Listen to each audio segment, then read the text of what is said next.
شادی کے 6 سال تک شوہر نے کہا کہ وہ نائٹ شفٹ میں فیکٹری کا چوکیدار ہے۔ ہمارے گھر کے حالات بھی اچھے تھے۔ ایک رات شوہر کی طبیعت خراب تھی، لیکن اس کے باوجود بھی وہ کام پہ چلا گیا، تو میں نے چھپ کر اس کا پیچھا کیا تاکہ دیکھوں کہ وہ اتنی محنت کیسے کرتا ہے۔ وہ فیکٹری جانے کی بجائے شہر کے سب سے پوش علاقے کے ایک بڑے بنگلے میں داخل ہوا۔ میں نے دیوار پھاند کر کھڑکی سے اندر جھانکا تو میرے قدموں تلے زمین نکل گئی، کیونکہ میری شادی کو پورے 6 سال گزر چکے تھے اور یہ 6 سال بہت ہی زیادہ سکون، آرام اور خوشحالی کے ساتھ گزرے تھے۔ میرا شوہر عاصم ایک بہت ہی خیال رکھنے والا، محبت کرنے والا اور انتہائی ذمہ دار انسان تھا۔ ہم کوئی غریب یا لاچار لوگ ذرا برابر بھی نہیں تھے، بلکہ اللہ کے فضل و کرم سے ہماری زندگی بہت اچھی اور ایک بہترین درجے کی خوشحالی میں گزر رہی تھی۔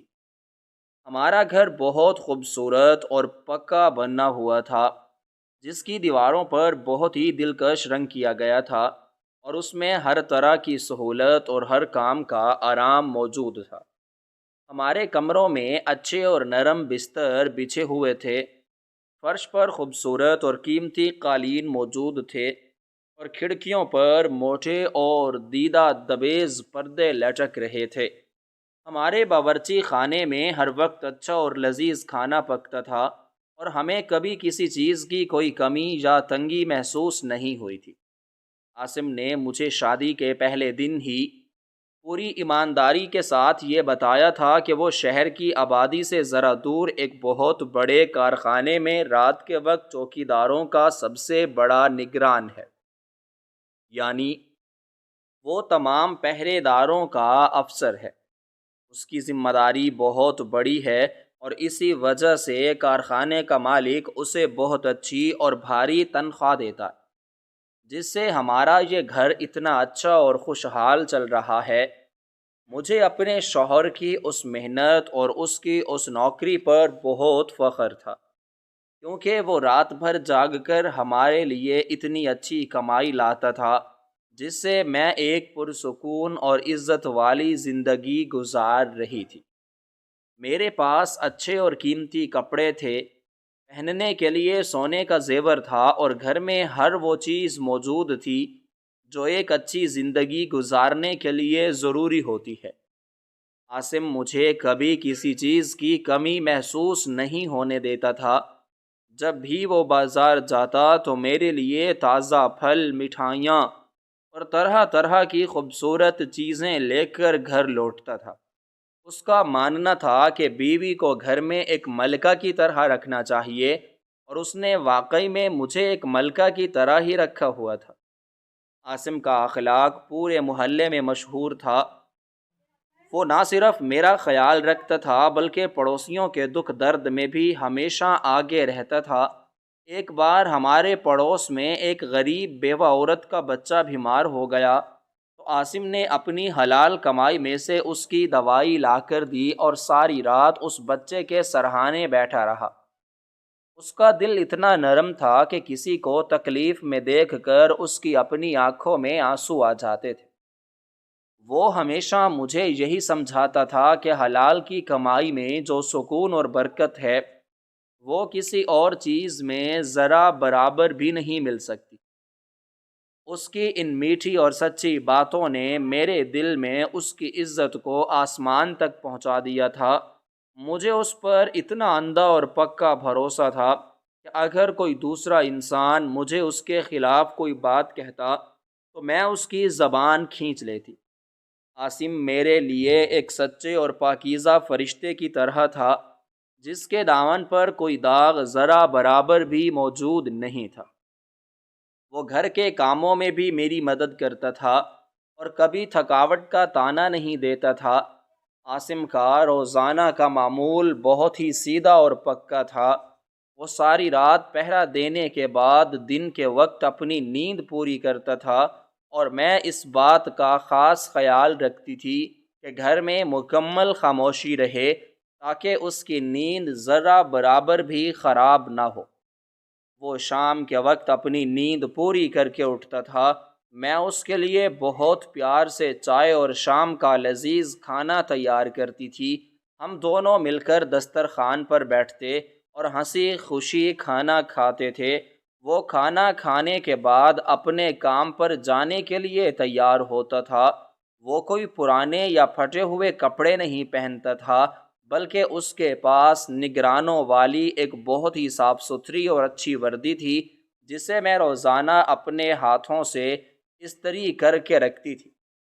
وہ اپنے چمکدار کالے جوتے پہنتا، اپنا گرم کوٹ پہنتا اور بہت ہی مسکراتے ہوئے چہرے کے ساتھ مجھے خدا حافظ کہہ کر گھر سے نکل جاتا تھا۔ اس کے جانے کے بعد میں گھر کے کام کاج ختم کرتی، فارغ وقت گزارنے کے لیے مختلف کہانیاں پڑھتی اور پھر اپنے نرم اور گرم بستر پر سکون کی نیند سو جاتی تھی۔ مجھے کبھی کوئی ڈر یا کوئی پریشانی نہیں ہوتی تھی، کیونکہ مجھے معلوم تھا کہ میرا شوہر ایک محفوظ اور بڑی جگہ پر کام کرتا ہے اور اسے کوئی خطرہ نہیں ہے۔ وہ کارخانہ بہت محفوظ تھا اور وہاں بہت سے دوسرے پہرے دار بھی موجود ہوتے تھے جو اس کے ماتحت تھے۔ صبح جب سورج نکلتا تو وہ اپنا کام ختم کر کے واپس گھر پہنچتا۔ اس کے چہرے پر رات بھر جاگنے کی وجہ سے تھوڑی سی تھکاوٹ ضرور ہوتی تھی، لیکن وہ ہمیشہ مسکراتا ہوا اندر داخل ہوتا تھا۔ میں اسے گرم گرم ناشتہ دیتی اور وہ پیٹ بھر کر ناشتہ کر کے دوبارہ سو جاتا تھا۔ مہینے کی آخری تاریخ پر وہ اپنی پوری تنخواہ لا کر میرے ہاتھوں میں رکھ دیتا تھا اور کہتا تھا کہ اس گھر کی مالکن تم ہو اور تمہیں جیسے صحیح لگے ان پیسوں کو خرچ کرو۔ اس کی اس بات پر میرا دل خوشی سے بھر جاتا تھا اور میں اپنے رب کا شکر ادا کرتی تھی کہ مجھے اتنا اچھا اور سچا جیون ساتھی ملا ہے۔ وقت اسی طرح ہنسی خوشی اور پرسکون انداز میں گزرتا جا رہا تھا، اور پھر اس سال سردیوں کا موسم بہت ہی جلدی اور بہت ہی زیادہ شدت کے ساتھ شروع ہو گیا۔ آسمان پر ہر وقت گہرے بادل چھائے رہتے تھے اور یخ بستہ اور برفیلی ہوائیں چلتی رہتی تھیں۔ سردی کی شدت اتنی زیادہ تھی کہ لوگ اپنے گھروں سے باہر نکلنے سے بھی کتراتے تھے اور شہر کی سڑکیں جلدی سنسان ہو جاتی تھیں۔ ہمارے گھر میں تو کمرہ گرم کرنے والی مشینیں اور موٹے نرم کمبل موجود تھے، اس لیے مجھے سردی کا اتنا احساس نہیں ہوتا تھا، لیکن مجھے عاصم کی بہت فکر رہتی تھی کہ وہ ساری رات کارخانے کے باہر اس کھلی اور سرد ہوا میں کیسے کھڑا ہوتا ہوگا۔ وہ جب بھی رات کو جاگنے لگتا تو میں اسے موٹے سویٹر پہناتی، اس کے گلے میں گرم مفلر لپیٹتی اور اسے دستانے دیتی تاکہ وہ سردی سے بچ سکے۔ وہ ہمیشہ ہنس کر کہتا تھا کہ اس نے اتنے کپڑے پہن لیے ہیں کہ اب اسے بالکل سردی نہیں لگے گی۔ ایک روز صبح کے وقت جب عاصم گھر واپس لوٹا تو اس کی طبیعت کچھ خراب لگ رہی تھی۔ اس کا چہرہ اترا ہوا اور پیلا تھا اور وہ ہلکی ہلکی کھانسی لے رہا تھا۔ میں نے جلدی سے اسے گرم چائے بنا دی اور اسے بستر پر لٹایا۔ اس نے بتایا کہ رات کو کارخانے کے باہر معمول سے زیادہ ٹھنڈ تھی اور کھڑے رہنے کی وجہ سے اسے ٹھنڈ لگ گئی ہے۔ میں نے اسے بخار کی دوائی دی اور وہ سو گیا، لیکن شام تک اس کی طبیعت مزید بگڑ گئی۔ اس کا جسم بخار سے تپنے لگا اور اس کی کھانسی میں بہت زیادہ اضافہ ہو گیا۔ اس کا ماتھا آگ کی طرح گرم تھا اور وہ کمزوری محسوس کر رہا تھا۔ میں نے اس کے سر پر ٹھنڈے پانی کی پٹیاں رکھیں تاکہ بخار کی شدت کچھ کم ہو سکے۔ میں نے اسے کہا کہ وہ آج رات اپنے کام پر بالکل نہ جائے اور گھر پر رہ کر اپنا کام مکمل کرے، کیونکہ اس کی صحت میرے لیے ہر چیز سے زیادہ ضروری ہے اور ہمارے پاس اتنے پیسے موجود ہیں کہ اگر وہ 1-2 دن چھٹی بھی کر لے تو ہمیں کوئی پریشانی ذرا برابر نہیں ہوگی۔ لیکن عاصم نے میری اس بات کو ماننے سے سختی سے انکار کر دیا۔ اس نے مجھے بتایا کہ آج رات کارخانے میں ایک بہت بڑا اور کروڑوں روپے مالیت کا قیمتی سامان موصول ہونے والا ہے، اور اس سامان کی نگرانی کرنا اس کی سب سے بڑی اور اہم ذمہ داری ہے۔ اس نے کہا کہ کارخانے کا مالک بہت اصولوں والا اور سخت انسان ہے۔ اگر وہ آج رات اپنا فرض نبھانے نہ گیا تو مالک غصے میں آ کر اسے نوکری سے نکال دے گا، اور ہماری یہ خوشحال اور پرسکون زندگی خراب ہو جائے گی۔ وہ نہیں چاہتا تھا کہ ہمیں پیسوں کی کوئی تنگی ہو یا ہمارے اس اچھے اور بہترین رہن سہن میں کوئی فرق پڑے۔ اس کی یہ بات سن کر میں خاموش ہو گئی، کیونکہ میں جانتی تھی کہ وہ ہمارے مستقبل اور میری خوشی کے لیے ہی اتنی محنت کر رہا ہے، اور وہ اپنے کام کے معاملے میں بہت پکا انسان ہے۔ میں نے جلدی سے باورچی خانے میں جا کر اس کے لیے دیسی مرغی کی گرم اور طاقتور یخنی بنانے کا فیصلہ کیا۔ میں نے چولہا جلایا اور برتن میں پانی رکھ کر اس میں گوشت ڈالا۔ میں نے اس میں نمک اور کالی مرچ شامل کی اور اسے خوب پکنے دیا تاکہ گوشت کا سارا عرق پانی میں شامل ہو جائے۔ جب یخنی تیار ہو گئی تو میں نے اسے ایک پیالے میں ڈالا اور عاصم کے پاس لے گئی تاکہ وہ اسے پی کر کچھ طاقت محسوس کرے۔ عاصم نے بامشکل وہ یخنی پی اور اپنے بستر سے اٹھ کر تیار ہونے لگا۔ اس کی ٹانگیں کمزوری کی وجہ سے ہلکی ہلکی کانپ رہی تھیں، اور اس کی آنکھیں بخار کی وجہ سے سرخ ہو رہی تھیں۔ اس نے اپنی صاف وردی پہنی، اپنا سب سے موٹا اور گرم کوٹ پہنا اور گلے میں وہ مفلر لپیٹ لیا تاکہ اسے مزید سردی نہ لگے۔ وہ کھانستا ہوا دروازے تک گیا۔ اس نے مجھے تسلی دی کہ وہ وہاں جا کر اپنے گرم کمرے میں بیٹھ جائے گا اور زیادہ باہر نہیں نکلے گا۔ وہ صرف نگرانی کا کام کرے گا۔ اس کے بعد وہ گھر سے باہر نکل کر اس اندھیری اور سنسان گلی میں روانہ ہو گیا۔ اس کے جانے کے بعد میں نے گھر کا بڑا دروازہ اندر سے مضبوطی سے بند کیا اور اپنے گرم کمرے میں آ کر بیٹھ گئی۔ لیکن آج میرا دل کسی بھی کام میں نہیں لگ رہا تھا۔ مجھے مسلسل عاصم کی فکر کھائے جا رہی تھی۔ میرا ذہن بار بار یہی سوچ رہا تھا کہ وہ اتنے شدید بخار میں اتنا لمبا اور سرد راستہ کیسے طے کرے گا؟ کیا وہ کارخانے تک صحیح سلامت پہنچ پائے گا یا راستے میں ہی چکر کھا کر گر جائے گا؟ میں نے کمرے میں موجود ہر چیز کو بار بار دیکھا، لیکن مجھے کسی چیز میں سکون نہیں مل رہا تھا۔ میری نظریں بار بار دروازے کی طرف اٹھ رہی تھیں۔ مجھے ایسا لگ رہا تھا کہ جیسے ابھی دروازہ کھلے گا اور عاصم اندر داخل ہوگا، لیکن ایسا نہیں ہوا۔ باہر چلنے والی ہوا کی آواز مجھے ڈرا رہی تھی۔ میں نے سوچا کہ اگر اسے راستے میں کچھ ہو گیا تو میں ساری زندگی خود کو معاف نہیں کر سکوں گی۔ میری اس سوچ نے مجھے اتنا بے چین کر دیا کہ میں نے کھڑے ہو کر اپنے کپڑے بدلنے کا فیصلہ کر لیا۔ میں نے اپنے کپڑوں کے اوپر ایک بہت ہی موٹی اور گرم چادر لپیٹی تاکہ سردی مجھے نقصان نہ پہنچا سکے۔ میں نے اپنا سر اور چہرہ بھی اچھی طرح ڈھانپ لیا تھا۔ میں نے سوچا کہ میں سو جاؤں گی، لیکن نیند میری آنکھوں سے کوسوں دور جا چکی تھی۔ میں نے کمرے میں ادھر سے ادھر چکر کاٹنا شروع کر دیے۔ وقت بہت آہستگی سے گزر رہا تھا اور دیوار پر لگی گھڑی کی ٹک ٹک مجھے اور بھی زیادہ بے چین کر رہی تھی۔ میں نے آدھا گھنٹہ اسی بے چینی اور شدید اضطراب میں گزارا، لیکن مجھ سے مزید صبر نہ ہو سکا، اور میرے دل نے یہ پکا فیصلہ کر لیا کہ مجھے ہر صورت میں عاصم کے پیچھے جانا چاہیے تاکہ میں دیکھ سکوں کہ وہ بحفاظت اپنے کارخانے میں پہنچ گیا ہے یا نہیں۔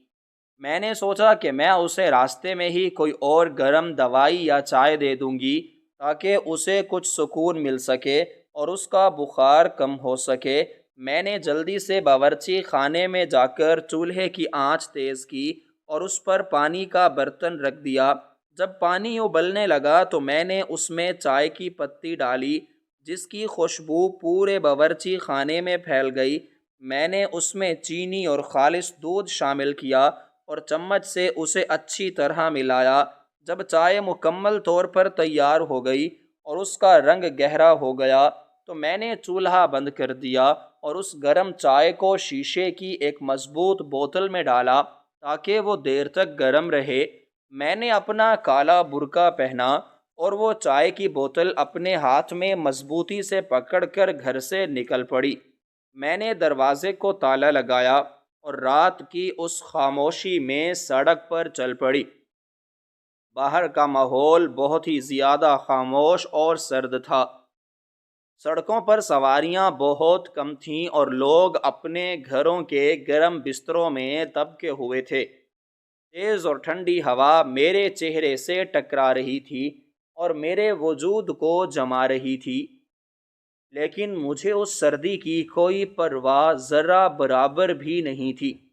میں تیز تیز قدموں کے ساتھ اس راستے پر چلنے لگی جس راستے سے عاصم ہمیشہ کارخانے جایا کرتا تھا۔ سڑک کے کنارے لگے ہوئے کمکموں کی پیلی روشنی میں راستہ صاف نظر آ رہا تھا۔ سڑک کے دونوں طرف موجود درخت اندھیرے میں بہت خوفناک لگ رہے تھے۔ ان کی شاخیں ہوا سے ہل رہی تھیں اور مجھے ایسا لگ رہا تھا کہ جیسے کوئی مجھے دیکھ رہا ہے، لیکن میرا سارا دھیان صرف اور صرف اپنے شوہر پر تھا۔ میں نے کچھ دیر چلنے کے بعد آ کے دیکھا تو مجھے عاصم کا سایہ نظر آ گیا۔ وہ مجھ سے کافی آگے تھا اور آہستہ آہستہ چل رہا تھا۔ میں نے اپنے قدموں کی رفتار تھوڑی کم کر دی تاکہ اسے یہ پتہ نہ چلے کہ میں اس کا پیچھا کر رہی ہوں۔ میں صرف اس بات کی مکمل تسلی کرنا چاہتی تھی کہ وہ بغیر کسی پریشانی کے اپنی منزل تک پہنچ جائے۔ میں نے اپنی رفتار کو اس کے قدموں کے ساتھ ملایا تھا۔ وہ جب تھوڑا سا رکتا تو میں بھی رک جاتی اور جب وہ چلنے لگتا تو میں بھی چل پڑتی۔ راستے میں کئی بار مجھے ایسا لگا کہ وہ میرے پیچھے مڑ کر دیکھے گا، لیکن اس نے ایک بار بھی پیچھے مڑ کر نہیں دیکھا۔ وہ بس اپنی دھن میں چلتا جا رہا تھا۔ ہم شہر کی ان سڑکوں سے گزر رہے تھے جہاں دکانیں بند ہو چکی تھیں اور ہر طرف مکمل خاموشی چھائی ہوئی تھی۔ آوارہ کتے کہیں کہیں بھونک رہے تھے۔ عاصم ایک بڑے چوراہے پر پہنچا۔ اس چوراہے سے سیدھا راستہ ان کارخانوں کی طرف جاتا تھا جہاں اس کا کام تھا۔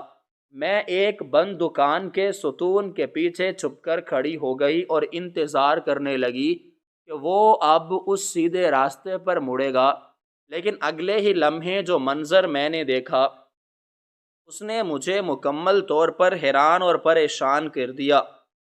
عاصم نے اس سیدھے راستے پر جانے کی بجائے اچانک اپنے قدم روکے اور وہ دائیں طرف مڑنے والی ایک انتہائی چوڑی اور شاندار سڑک پر چلنے لگا۔ یہ سڑک کارخانوں کی طرف نہیں جاتی تھی، بلکہ یہ سڑک شہر کے اس سب سے مہنگے پوش اور امیر ترین علاقے کی طرف جاتی تھی جہاں صرف بڑے بڑے کاروباری انسان اور کروڑ پتی لوگ رہتے تھے۔ میری آنکھیں حیرت سے کھلی کی کھلی رہ گئیں۔ میرا دماغ شدید الجھن کا شکار ہو گیا کہ عاصم کا اس امیر اور بادشاہوں والے علاقے میں کیا کام ہو سکتا ہے، وہ بھی اتنی رات گئے اور اتنی شدید بیماری کی حالت میں۔ میں نے سوچا کہ شاید کارخانے کے مالک کا گھر اس علاقے میں ہو اور اس نے عاصم کو کارخانے جانے سے پہلے اپنے گھر کسی خاص کام کے لیے یا کوئی چابیاں لینے کے لیے بلایا ہو۔ میں نے اپنے دل کو یہی تسلی دی اور میں بھی خاموشی کے ساتھ اس چوڑی اور شاندار سڑک پر اس کے پیچھے پیچھے چلنے لگی۔ جیسے جیسے ہم اس علاقے کے اندر جا رہے تھے، ارد گرد کا ماحول بالکل بدلتا جا رہا تھا۔ وہاں کی سڑکیں شیشے کی طرح چمک رہی تھیں اور ان پر کوئی کچرا موجود نہیں تھا۔ دونوں طرف بے حد خوبصورت اور بڑے بڑے بنگلے بنے ہوئے تھے جن کی دیواریں بہت اونچی تھیں اور ان کے باہر قیمتی گاڑیاں کھڑی تھیں۔ اس علاقے میں اتنی تیز روشنیاں لگی ہوئی تھیں کہ رات کا اندھیرا بالکل ختم ہو چکا تھا۔ مجھے وہاں چلتے ہوئے تھوڑی سی ہچکچاہٹ محسوس ہو رہی تھی کہ کہیں کوئی محافظ مجھے اس وقت یہاں دیکھ کر کوئی سوال نہ کر لے، لیکن میں دیواروں اور درختوں کے سائے میں چھپتی ہوئی عاصم پر نظریں جمائے آگے بڑھتی رہی۔ عاصم کے چلنے کے انداز میں اب وہ بیماری یا وہ کمزوری بالکل نظر نہیں آ رہی تھی جو وہ گھر سے نکلتے وقت دکھا رہا تھا۔ اس کے قدموں میں ایک عجیب سی تیزی اور پھرتی پیدا ہو چکی تھی۔ وہ چلتا ہوا اس علاقے کی سب سے آخری اور سب سے پرسکون گلی میں داخل ہوا اور ایک انتہائی بڑے اور محل نما بنگلے کے بالکل سامنے جا کر رک گیا۔ یہ بنگلہ اتنا بڑا اور شاندار تھا کہ اس کی خوبصورتی دیکھ کر ہی انسان دنگ رہ جائے۔ اس کی بیرونی دیواریں بہت اونچی تھیں اور سامنے ایک بھاری لوہے کا چمکدار دروازہ لگا ہوا تھا۔ عاصم اس دروازے کے بالکل قریب کھڑا ہو گیا۔ اس نے اپنے دائیں اور بائیں طرف مڑ کر پوری گلی کا جائزہ لیا۔ اس کی نظریں بہت تیز اور ہوشیار لگ رہی تھیں۔ اس نے یہ تسلی کی کہ گلی میں کوئی بھی شخص اسے دیکھ نہیں رہا۔ میں تھوڑے فاصلے پر ایک بڑے اور گھنے درخت کے پیچھے چھپی ہوئی تھی اور میرا دل تیزی سے دھڑک رہا تھا۔ میں یہ جاننے کے لیے بے چین تھی کہ وہ اس بنگلے کے اندر کیسے جائے گا۔ کیا وہ دروازے پر لگی ہوئی گھنٹی بجائے گا یا کسی چوکیدار کو آواز دے گا؟ لیکن عاصم نے ایسا کچھ بھی نہیں کیا۔ اس نے دروازے کے ساتھ لگی ہوئی اس اونچی اور مضبوط دیوار کی طرف دیکھا۔ اس نے اپنا وہ بھاری کوٹ اتارا اور اسے گلی کے ایک کونے میں چھپا دیا۔ اس کے بعد اس نے چند قدم پیچھے کی طرف ہٹائے اور ایک انتہائی ماہر اور پتھریلے انسان کی طرح دوڑتے ہوئے اس اونچی دیوار کی طرف چھلانگ لگائی۔ اس کے ہاتھ دیوار کے اوپری کنارے پر مضبوطی سے جمے اور اس نے ایک ہی جھٹکے میں اپنے پورے جسم کو اوپر کھینچا اور دیوار کے اس پار اس بنگلے کے اندر چھلانگ لگا دی اور میری نظروں سے مکمل طور پر غائب ہو گیا۔ عاصم کے اس طرح ایک چور اور مجرم کی طرح اس اتنی اونچی اور مضبوط دیوار کو پھاند کر اس بنگلے کے اندر غائب ہو جانے کا وہ ناقابل یقین اور ڈراؤنا منظر دیکھ کر میرے تو جیسے ہوش ہی مکمل طور پر اڑ گئے اور میرا وہ سارا وجود ایک برف کی طرح بالکل سن ہو کر رہ گیا۔ میرا دماغ کسی بھی بات کو سوچنے یا سمجھنے کی صلاحیت سے مکمل طور پر محروم ہو چکا تھا اور میرے پیروں تلے سے وہ پکی زمین کھسکتی ہوئی محسوس ہو رہی تھی۔ میں اس درخت کے موٹے تنے کے پیچھے کھڑی خوف اور دہشت کی وجہ سے بری طرح کانپ رہی تھی اور میرے دونوں ہاتھوں میں پکڑی ہوئی وہ چائے کی بوتل بھی میرے کانپنے کی وجہ سے ہل رہی تھی۔ میرے دل میں ہزاروں قسم کے بھیانک اور لرزاں خیز سوالات ایک طوفان کی طرح جنم لے رہے تھے کہ آخر میرا وہ غریب محنتی اور شدید بخار میں تڑپنے والا شوہر جس سے چلا بھی نہیں جا رہا تھا، اس نے اچانک اتنی پھرتی اور اتنی کمال مہارت کے ساتھ اتنی اونچی دیوار کیسے پھاند لی اور وہ اس شہر کے سب سے امیر اور بادشاہوں جیسے بنگلے میں اس طرح چھپ کر کیوں داخل ہوا ہے؟ کیا وہ کسی بہت بڑی مصیبت میں پھنس گیا ہے یا اس بنگلے کے کسی ظالم مالک نے اسے کوئی دھمکی دے کر یہاں بلایا ہے؟ میری وہ اندھی محبت اور میری وہ سچی فکر مجھے کسی بھی طرح واپس اپنے اس کچے گھر جانے کی اجازت نہیں دے رہی تھی اور میرے دل نے یہ پکا فیصلہ کر لیا کہ جب تک میں اپنی ان سوجی ہوئی اور روتی ہوئی آنکھوں سے یہ حقیقت نہیں دیکھ لیتی کہ عاصم اس بنگلے کے اندر کس حال میں ہے اور وہ وہاں کیا کر رہا ہے، میں یہاں سے ہرگز واپس نہیں جاؤں گی۔ میں نے اپنے اس پرانے اور پھٹے ہوئے برقعے کو سمیٹا اور انتہائی ڈرتے ڈرتے اپنے ان کانپتے ہوئے قدموں کے ساتھ اس بڑے درخت کے پیچھے سے نکل کر اس بنگلے کی اس انتہائی اونچی اور مضبوط دیوار کے ساتھ بالکل قریب پہنچ گئی۔ اس دیوار کے ساتھ ہی ایک بہت پرانا اور بڑا درخت موجود تھا، جس کی موٹی شاخیں اس بنگلے کی دیوار کے اوپر سے ہوتی ہوئی اندر کی طرف جا رہی تھیں۔ مجھ میں اتنی ہمت تو نہیں تھی، لیکن اپنے شوہر کی جان کی فکر میں نے اپنی ساری بچی کھچی طاقت کو اکٹھا کیا اور انتہائی مشکل کے ساتھ اس درخت کے کھردرے تنے کو پکڑ کر اوپر کی طرف چڑھنا شروع کر دیا۔ درخت کی وہ کھردری لکڑی میرے ہاتھوں کو چھیل رہی تھی اور میرے کمزور ہاتھوں سے خون رسنے لگا، لیکن مجھے اپنے اس درد کی کوئی پرواہ نہیں تھی۔ میں بامشکل اس درخت کی ایک موٹی شاخ تک پہنچی جو اس اونچی دیوار کے بالکل برابر تھی۔ میں نے اس دیوار کے اوپر سے انتہائی احتیاط اور خوف کے ساتھ اپنا سر تھوڑا سا اوپر کیا اور اس بنگلے کے اندر کی طرف جھانک کر دیکھنا شروع کیا۔ اندر کا منظر اتنا زیادہ بڑا اور شاندار تھا کہ اسے دیکھ کر میری آنکھیں کھلی کی کھلی رہ گئیں۔ وہاں ایک بہت بڑا اور خوبصورت باغ تھا جس میں انتہائی مہنگے پودے لگے ہوئے تھے، اور اس باغ کے بالکل درمیان میں وہ محل جیسا بنگلہ موجود تھا جس کی نچلی منزل کے ایک بڑے کمرے کی کھڑکیوں کا پردہ تھوڑا سا ہٹا ہوا تھا، اور اس کھڑکی کے شیشے سے اندر کی تیز اور دودھیا روشنی باہر باغ میں پڑ رہی تھی۔ میں نے دیکھا کہ عاصم اسی کھڑکی کے بالکل قریب موجود ایک چھوٹے سے دروازے سے انتہائی خاموشی اور مہارت کے ساتھ اس بنگلے کے اندر داخل ہوا۔ میں نے اپنی جان ہتھیلی پر رکھی اور اس دیوار سے چھلانگ لگا کر اس بنگلے کے اس نرم اور گھاس والے باغ میں اتر گئی۔ میرا دل زور زور سے دھڑک رہا تھا کہ کہیں کوئی پہرے دار مجھے دیکھ کر گولی نہ مار دے، لیکن وہاں مکمل سناٹا تھا۔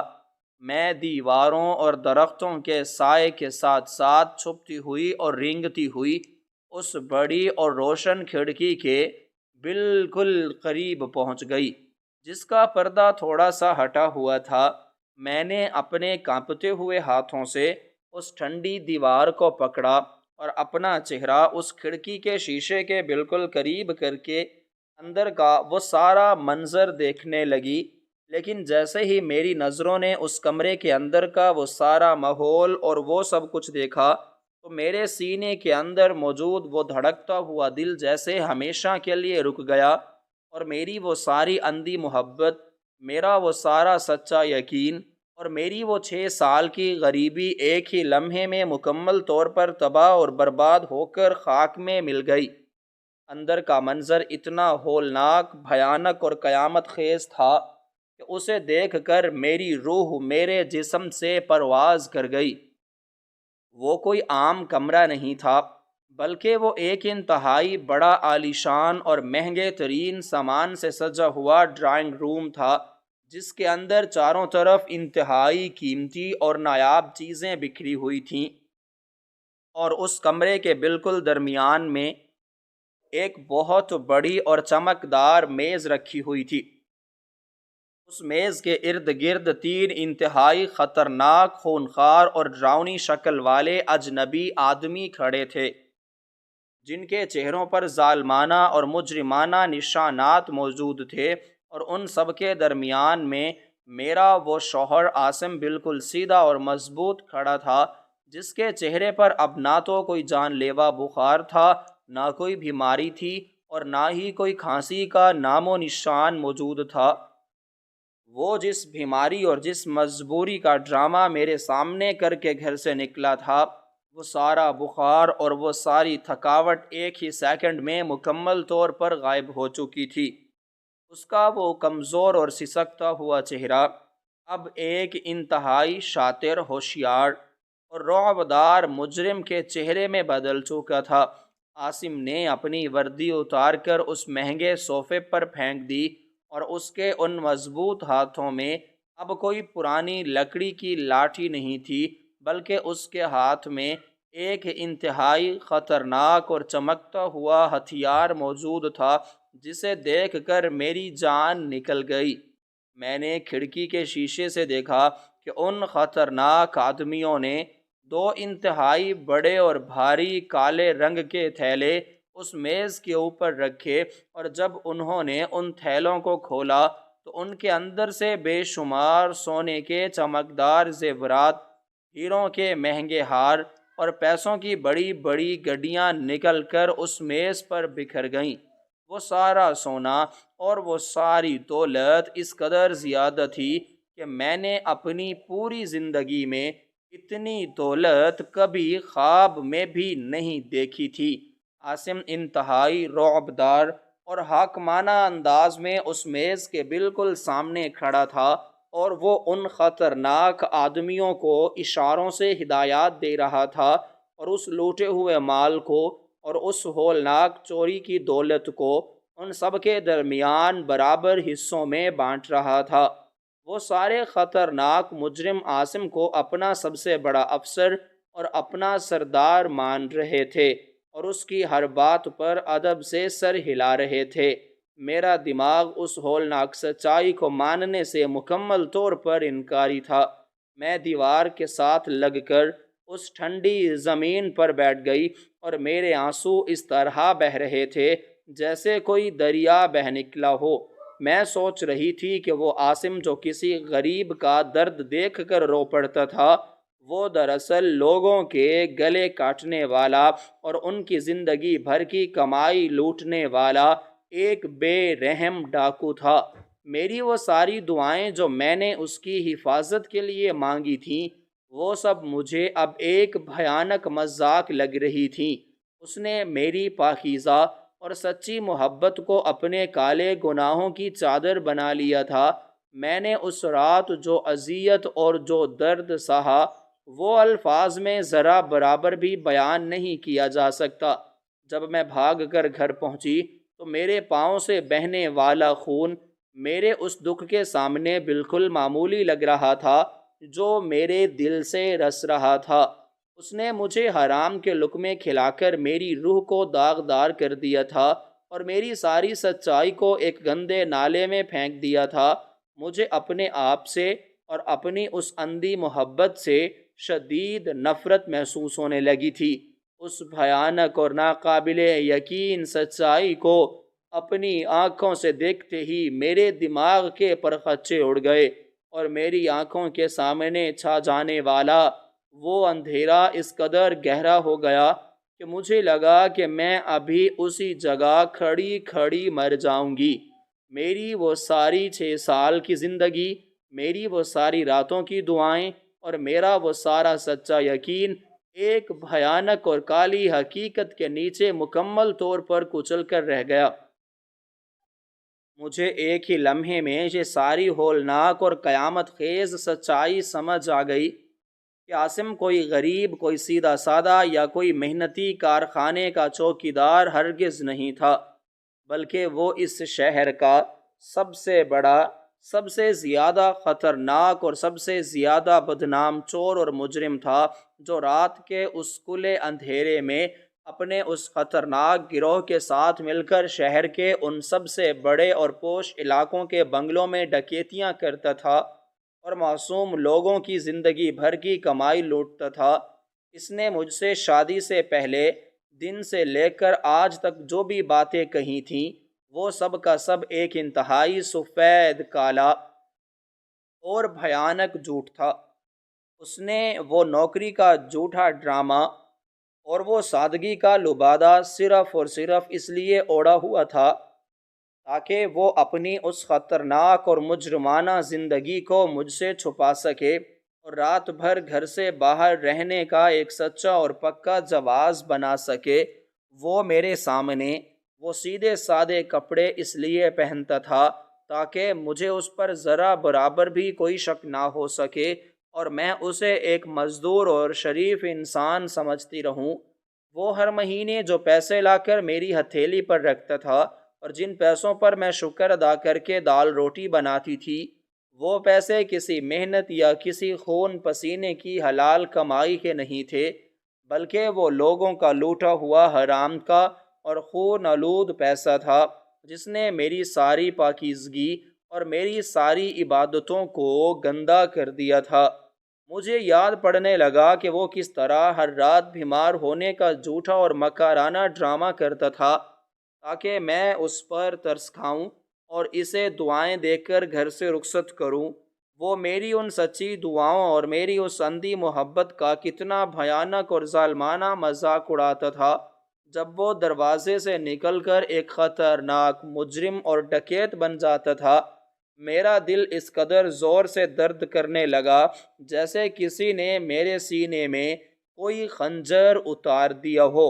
میرے کانپتے ہوئے ہاتھوں سے وہ پرانی بوتل جس میں اس کے لیے وہ گرم چائے لے کر گئی تھی، وہ اچانک چھوٹ کر اس کھڑکی کے بالکل نیچے موجود ایک پتھر پر گر کر زور سے ٹوٹی اور وہ ساری گرم چائے اس ٹھنڈی زمین پر بکھر گئی۔ اس بوتل کے ٹوٹنے کی آواز اتنی تیز تھی کہ اس نے اس خاموش رات کے سناٹے کو چیر کر رکھ دیا۔ کھڑکی کے اندر موجود عاصم اور اس کے ان تمام خطرناک ساتھیوں نے اس آواز کو سنتے ہی چونک کر اس کھڑکی کی طرف دیکھا۔ عاصم نے انتہائی غصے اور درندگی کے ساتھ اپنی بندوق کا رخ اس کھڑکی کی طرف کیا اور وہ تیز قدموں سے چلتا ہوا اس شیشے کی طرف بڑھنے لگا۔ مجھے معلوم تھا کہ اگر آج عاصم نے مجھے یہاں اس کی یہ ساری بھیانک حقیقت دیکھتے ہوئے پکڑ لیا تو وہ مجھے جان سے مارنے میں ایک لمحہ بھی نہیں لگائے گا، کیونکہ اس کا وہ شریف اور معصوم چہرہ اب مکمل طور پر بے نقاب ہو چکا تھا، اور مجرم کبھی اپنے راز جاننے والوں کو زندہ نہیں چھوڑتے۔ میں نے اپنی جان بچانے کے لیے وہاں سے اندھا دھن اور پاگلوں کی طرح بھاگنا شروع کیا۔ میں اس باغ کی گھاس پر گرتی پڑتی اور ٹھوکریں کھاتی ہوئی دوبارہ اس اونچی دیوار کی طرف پہنچی، اور میرے اندر موت کے خوف نے اتنی طاقت پیدا کر دی کہ میں اس درخت پر چڑھ کر اس دیوار کو پھاند کر باہر سڑک پر گر گئی۔ میرے گھٹنوں اور میرے ہاتھوں سے خون بہہ رہا تھا اور میرے کپڑے مٹی سے اٹ چکے تھے، لیکن میں ذرا برابر بھی رکے بغیر اس کالی اور اندھیری رات میں اس سنسان سڑکوں پر دھاڑیں مار مار کر اور چیخیں مار کر روتی ہوئی بھاگ رہی تھی۔ میرے پیچھے کوئی نہیں تھا، لیکن میرا اپنا سایہ بھی مجھے ڈرا رہا تھا۔ میں بھاگتی ہوئی واپس اپنے اس گھر میں پہنچی اور میں نے اس گھر کا دروازہ اندر سے انتہائی مضبوطی کے ساتھ بند کر کے اس کی کنڈی لگا دی، اور میں فرش پر گر کر سجدے میں پڑ گئی اور میں نے زاروں قطار رونا شروع کر دیا۔ میری آنکھیں سوج کر سرخ ہو چکی تھیں اور میرے دل سے ایک ہی آہ نکل رہی تھی کہ آخر میرے شوہر نے میری اس سچی محبت کے ساتھ اتنا بڑا اور اتنا ہولناک دھوکہ کیوں کیا؟ اس نے مجھے حرام کا لقمہ کیوں کھلایا اور میری زندگی کو اس مجرمانہ دلدل میں کیوں دھکیلا؟ میری وہ ساری 6 سال کی وفاداری، میری وہ ساری قربانیاں جو میں نے اس کے لیے برداشت کی تھی، وہ سب ایک گندے اور غلیظ نالے کی طرح بہہ چکی تھیں پانی میں۔ میں اس فرش پر پڑی تڑپ رہی تھی اور میرے دماغ میں بار بار وہ منظر گھوم رہا تھا جب وہ مجرموں کے بیچ کھڑا ہو کر دولت بانٹ رہا تھا۔ میں نے اپنی پوری زندگی میں کبھی کسی کا ایک پیسہ تک چوری کرنے کا تصور نہیں کیا تھا، اور میرا شوہر اس شہر کا سب سے بڑا ڈاکو اور چور نکلا۔ اس خیال نے میری روح کو چیر کر رکھ دیا۔ میں نے اس اندھیرے کمرے کے چاروں طرف دیکھا۔ یہ سب کچھ اس کا ایک ہولناک ڈرامہ تھا تاکہ میں کبھی اس پر شک نہ کر سکوں۔ اس نے مجھے اس دھوکے کے عذاب میں صرف اس لیے رکھا ہوا تھا تاکہ اس کا وہ کالا راز ہمیشہ کے لیے محفوظ رہے۔ وہ کتنا شفاق اور پتھر دل انسان تھا جس نے میری سچی دعاؤں کو اپنے گناہوں کی ڈھال بنا رکھا تھا۔ میرے دل میں اس کے لیے موجود وہ بے پناہ محبت اب ایک انتہائی شدید نفرت، غصے اور حقارت میں بدل چکی تھی۔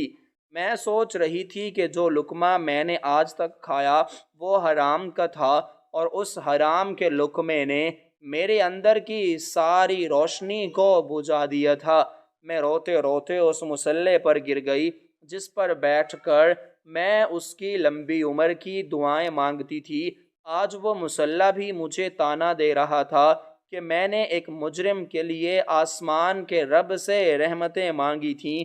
رات کا اندھیرا دھیرے دھیرے چھٹنے لگا اور آسمان پر صبح کی سفیدی نمودار ہونے لگی، لیکن میری زندگی کا اندھیرا مزید گہرا اور خوفناک ہو چکا تھا۔ مجھے معلوم تھا کہ تھوڑی ہی دیر میں عاصم اپنا وہ ڈیوٹی والا جھوٹا روپ دھار کر اس کارخانے سے تھکا ہارا واپس لوٹنے کا ڈرامہ کرتے ہوئے اس دروازے پر پہنچے گا۔ میرا دل دہشت سے کانپ رہا تھا کہ جب وہ اس گھر میں داخل ہوگا تو میں اس کا سامنا کس طرح کروں گی۔ کیا میں اس کے چہرے پر تھوک دوں گی، یا میں اس کی اس بھیانک حقیقت کو اس کے منہ پر مار کر اسے بتاؤں گی کہ میں نے اس کا وہ سارا کالا سچ اپنی آنکھوں سے دیکھ لیا ہے، یا پھر وہ مجھے جان سے مار دے گا جب اسے معلوم ہوگا کہ کھڑکی کے باہر چائے کی بوتل گرانے والی عورت کوئی اور نہیں بلکہ اس کی اپنی بیوی تھی۔ میرے اندر خوف اور نفرت کی ایک ہولناک جنگ چل رہی تھی۔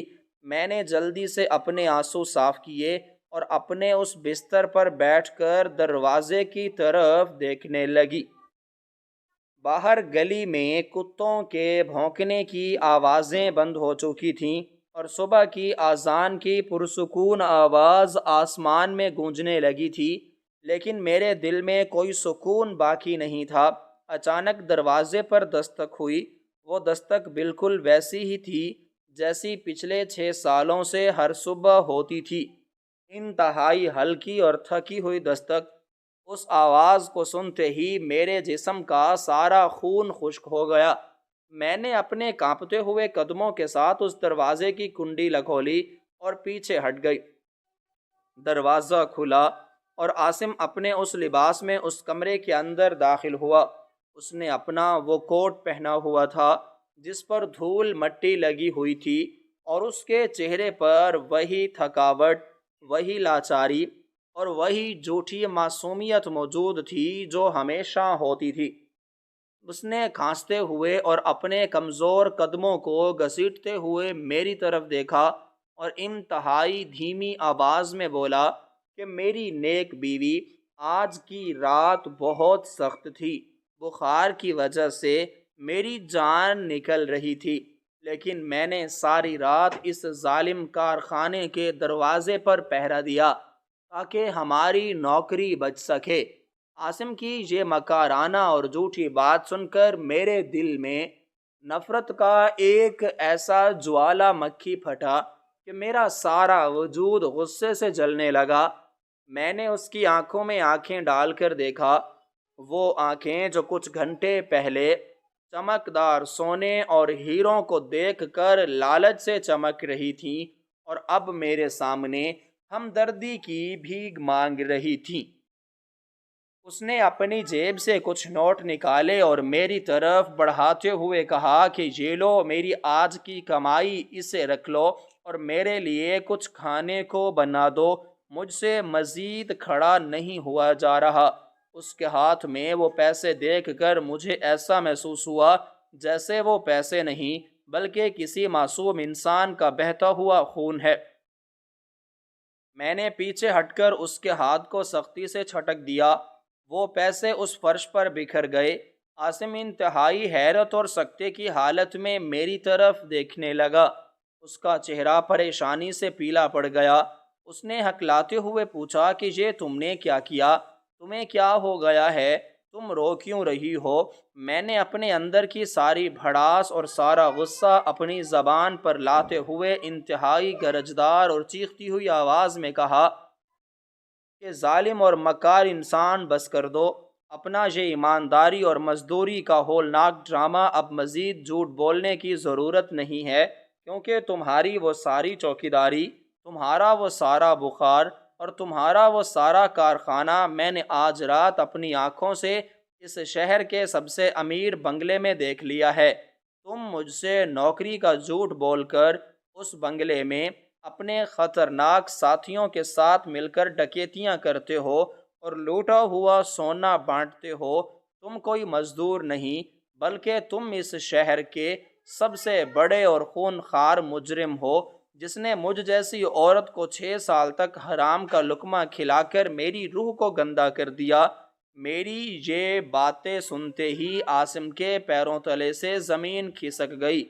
اس کا وہ جھوٹا اور شریف چہرہ دہشت اور صدمے سے پوری طرح پھٹ گیا۔ اس کے ہونٹ سوکھ گئے اور وہ ایک لفظ بھی بولنے کے قابل نہیں رہا۔ وہ سمجھ گیا کہ کھڑکی کے باہر جو چائے کی بوتل ٹوٹی تھی وہ میں نے ہی گرائی تھی اور اس کا سارا کالا راز بے نقاب ہو چکا ہے۔ اس نے گھبراہٹ میں آگے بڑھ کر میرا ہاتھ پکڑنے کی کوشش کی اور بولا کہ میری بات سنو، میں جو کچھ بھی کرتا ہوں وہ صرف اور صرف تمہارے لیے اور ہمارے مستقبل کے لیے کرتا ہوں۔ میں تمہیں ایک محل میں رکھنا چاہتا ہوں، لیکن میں نے انتہائی نفرت اور حقارت کے ساتھ اس کا ہاتھ جھٹک دیا اور روتے ہوئے کہا کہ مجھ پر اللہ کی لعنت ہو اگر میں تمہارے اس حرام کے محل میں قدم بھی رکھوں۔ تم نے میری محبت کو اپنے گناہوں کا پردہ بنایا، تم نے میری دعاؤں کا مذاق اڑایا۔ مجھے تمہاری یہ حرام کی دولت اور تمہارے یہ ہیرے جواہرات نہیں چاہیے تھے۔ مجھے صرف ایک حلال کی روٹی اور ایک سچا انسان چاہیے۔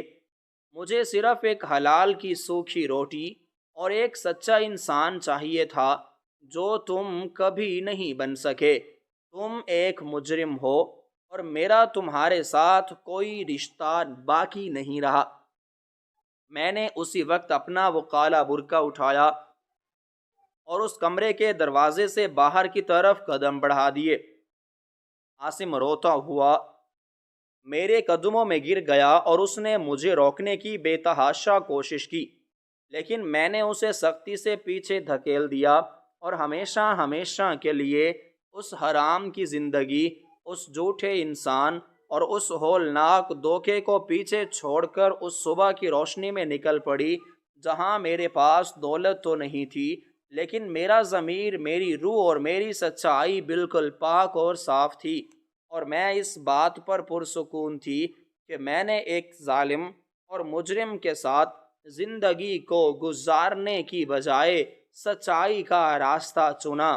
انسان کی اصل کامیابی اور دلی سکون صرف اور صرف حلال رزق اور سچائی میں چھپا ہے۔ جب کوئی انسان دولت کی لالچ اور امیر بننے کی ہوس میں اندھا ہو کر چوری، دھوکے اور حرام کا راستہ اپناتا ہے تو وہ دراصل اپنے اور اپنے گھر والوں کے لیے تباہی اکٹھی کر رہا ہوتا ہے۔ جھوٹ کی بنیاد پر بنائے گئے محل چاہے کتنے ہی اونچے کیوں نہ ہوں، سچائی کی ایک معمولی سی ہوا ان کی اوقات ریت کی دیوار کی طرح گرا کر خاک میں ملا دیتی ہے۔ اس کہانی کی عورت نے یہ ثابت کیا ہے کہ ایک سچے اور پاکیزہ ضمیر والے انسان کے لیے حرام کی بے تحاشا دولت اور ہیروں کی کوئی اوقات ذرا برابر نہیں ہوتی، بلکہ حلال کی سوکھی روٹی میں جو سکون اور برکت ہے وہ کسی اور چیز میں نہیں مل سکتی۔ انسان کو کبھی بھی اس غلط فہمی میں نہیں رہنا چاہیے کہ اس کے گناہ ہمیشہ چھپے رہیں گے، کیونکہ قدرت کی لاٹھی بے آواز ہے اور وہ ظالموں کا پردہ ایک دن ضرور چاک کرتی ہے۔ حرام کا لقمہ انسان کی روح کو گندا کر دیتا ہے، اس لیے ہمیں ہمیشہ حق اور حلال کا راستہ ہی چننا چاہیے۔